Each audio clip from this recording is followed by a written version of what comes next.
একদিকে প্রধানমন্ত্রী তারেক রহমান প্রস্তুত রেখেছেন রাষ্ট্রপতি শাহাবুদ্দিন চুপ্পুকে, যাতে প্রয়োজন হলেই তিনি পদত্যাগ পত্র দেন এবং বিনা ঝামেলায় সরে যান। বিনিময়ে নিশ্চয়ই প্রধানমন্ত্রী অন্তত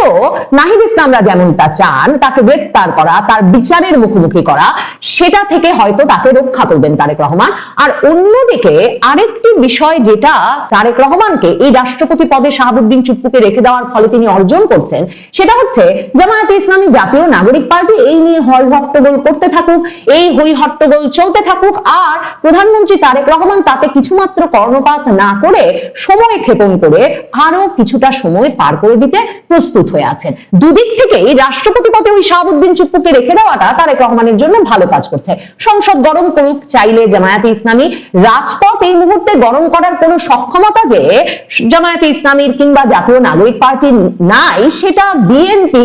মানে দশকের পর দশক ধরে বাংলাদেশের রাজপথে আন্দোলন আর সংসদ উত্তপ্ত রেখে নিশ্চিতভাবে জানে। কাজেই সংসদে তারা যা দেখিয়েছে সংসদ অধিবেশনের প্রথম দিনে, সেটা করে যেতে দেওয়াই তারেক রহমানের এক রকমের একটা অনুগ্রহ, এক রকমের একটা পরিকল্পনা আপাতত। এবং সে কারণেই তারেক রহমান কিন্তু বিএনপির সংসদ সদস্যদের সাথে অধিবেশনের আগের দিন যে প্রস্তুতি সভা করেছেন, সেখানেও তিনি বিএনপির সংসদ সদস্যদেরকে এক রকমের নির্দেশনাই দিয়ে রেখেছেন যে তারা মার্জিত থাকবেন, তারা সংসদকে শুধু শুধু উত্তপ্ত করবেন না, একটা বাক বিতণ্ডার জায়গায় নিয়ে যাবেন না। এবং যে কারণে সংসদে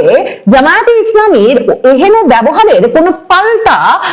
ব্যবহার দেখা যায়নি প্রথম দিনে। আর জামায়াতে ইসলামীকে ওষুধ দিয়ে গেছে আমেরিকা। তারেক রহমানের কাছে সে খবর সবচেয়ে পাকাপাকি ভাবে আছে, যেহেতু খবরটা আপনার আমার কাছেও আছে, সংবাদ মাধ্যমেই প্রকাশ হয়েছে। সৈয়দ মোহাম্মদ তাহের সহ জামায়াতে ইসলামীর প্রতিনিধি দল আমেরিকার দক্ষিণ ও মধ্য এশিয়া বিষয়ক সহকারী পররাষ্ট্রমন্ত্রী, অত্যন্ত উচ্চপদস্থ কর্মকর্তা পররাষ্ট্র মন্ত্রণালয়ে, এই অঞ্চলের জন্য ভীষণভাবে গুরুত্বপূর্ণ সেই নেতা যখন ঢাকা এলেন, তার সঙ্গে সাক্ষাৎ শেষে বেরিয়ে সংবাদ মাধ্যমকে বলেছেন যে পল কাপুর সরাসরি তাদেরকে বলেছেন সংসদকে কার্যকর করতে একটি কার্যকর এবং সক্রিয় বিরোধী দলের ভূমিকা পালন করতে। এবং পল কাপুর তাদেরকে বলেছেন যে ডেপুটি স্পিকার পদ নেওয়ার ব্যাপারে তারা কি ভাবছেন। মানে ভাবেন আমেরিকার দক্ষিণ ও মধ্য এশিয়া বিষয়ক সহকারী পররাষ্ট্রমন্ত্রী তিনি একদিকে যেমন সিদ্ধান্ত নিয়ে শেষ মুহূর্তে জাতীয় নাগরিক পার্টির সঙ্গে সাক্ষাৎ বাতিল করেছেন, ঠিক তেমনি জামায়াতে ইসলামীকে দেখা দিয়েছেন বটে, কিন্তু জামায়াতে ইসলামীকে পরিষ্কার করে বলেছেন যে মার্কিন যুক্তরাষ্ট্র ততক্ষণই জামায়াতে ইসলামীর এই যে রাজনৈতিক দল হিসেবে একটা নেতৃত্বের পর্যায়ে চলে আসা, সেই বিষয়টি এক রকমের বরদাস্ত করবে, সমর্থন করবে। কারণ তারাই যেহেতু সাজিয়ে গুছিয়ে দিয়েছে আওয়ামী লীগবিহীন নির্বাচনের পরে এই সংসদটা, সেটা করবে ততক্ষণ পর্যন্ত যতক্ষণ পর্যন্ত জামায়াতে ইসলামী এই সংসদকে কার্যকর রাখতে ভূমিকা রাখবে। আর এখনই সংসদে ঢুকে জুলাই সনদ আর সংবিধান সংস্কার করে সংসদটাকে ব্যতিব্যস্ত করে তুলবে না, সবচেয়ে বড় কথা ব্যতিব্যস্ত করলেও অকার্যকর করে ফেলবে না। যে কারণে জুলাই সনদের সবচেয়ে বড় প্রবক্তা জাতীয় নাগরিক পার্টির সঙ্গে কিন্তু দেখাই করেন নাই পল কাপুর, এবং জামায়াতে ইসলামীর সঙ্গে দেখা করেও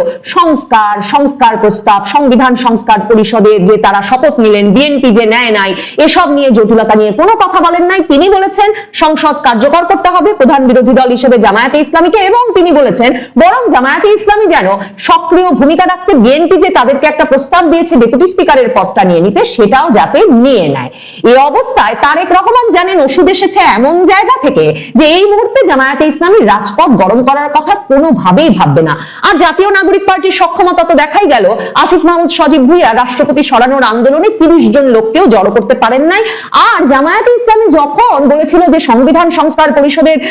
শপথ নেয় নাই বিএনপি, আমরা সংসদ সদস্য হিসেবেই শপথ নেব না, এবং শপথের দিনেই বিক্ষোভ ডেকে বসেছিল বাইতুল মোকাররমের গেটে, মানে তাদের পরিচিত জায়গা, যে জায়গায় তারা সাধারণত গেলে কয়েকশো লোক জড়ো করে ফেলতে পারে, সেখানেও শেষ পর্যন্ত তারা বিক্ষোভটি বাতিল করেছিল। কারণ রাজপথে এই ইস্যু নিয়ে যাওয়ার এখন তাদের শক্তিশালী পক্ষগুলোর কাছ থেকে অনুমোদনও নাই এবং তাদের সামর্থ্যও নাই। এই অবস্থায় আসলে কি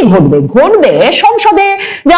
জাতীয় নাগরিক পার্টি, জামায়াতে ইসলামী এরা আরো প্ল্যাকার্ড নিয়ে হাজির হবেন। হাসনাত আব্দুল্লাহরা স্লোগান দেওয়া শুরু করেছেন সংসদ ভবনে। কাজেই সংসদের ভেতরে অধিবেশন কক্ষে হাসনাত আব্দুল্লাহ, নাহিদ ইসলাম, সৈয়দ মোহাম্মদ তাহেরেরা স্লোগান দেবেন। হাসনাত আব্দুল্লাহ, নাহিদ ইসলামরা যখন